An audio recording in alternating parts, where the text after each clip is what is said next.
The Hindu Editorial Dictation. 5 seconds. Comments. Showing the way out. Nepal has a new Prime Minister after the Supreme Court overrules Mr. Ali again. In what must be a deja vu moment for outgoing Prime Minister K.P. Ali and President Bidya Devi Bandari, the Supreme Court of Nepal set aside their resolution in May of the House of Representatives.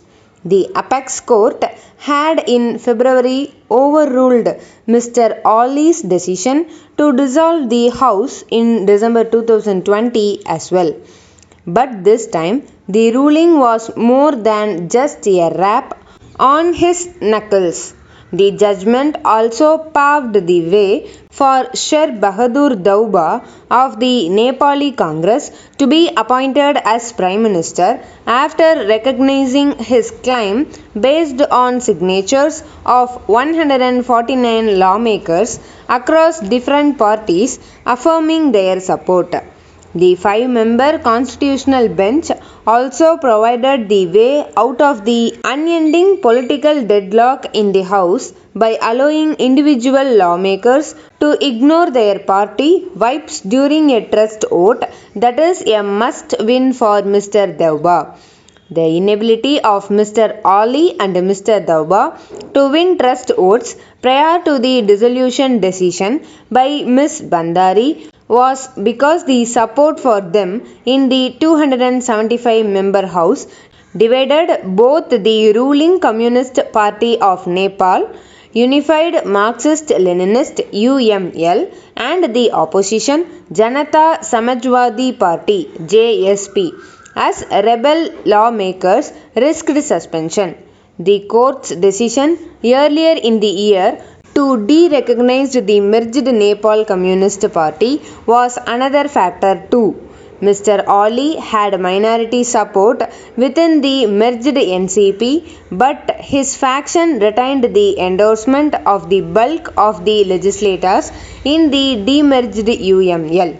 The rebels, led by Madhav Nepal and Jala Nath Kanal, were limited to a smaller faction. The other component of the NCP, the Communist Party of Nepal, meanwhile endorsed Mr. Daubha's candidacy, while the JSP was split vertically, with the Mahanta Thakur, Rajendra Mahato led faction supporting Mr. Ali as opposed to the Baburam Bhattarai Upendra Yadav led faction. It remains to be seen whether the lawmakers will now vote based on their individual agency with the fear of suspension gone. There is no guarantee that Mr. Daubha will win a trust vote, as he must secure the support of the rebel factions within the UML and the JSP. The Madhav Nepal-led faction, which has not endorsed Mr. Ali and welcomed the judgment, has also been a mercurial force undecided on joining hands with the opposition in this new situation. Nevertheless, this is a blow to Mr. Ali, whose brinkmanship and authoritarian tendencies have come at a difficult time for Nepalese reeling from the COVID-19 outbreak.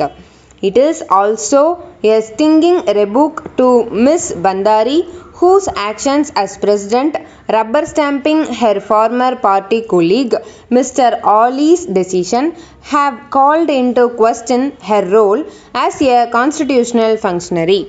Mr. Daubha has his task cut out, but a firm message of unity and consultative governance can bring about political stability, something that has long eluded Nepal during both its constitutional monarchy and its republican periods.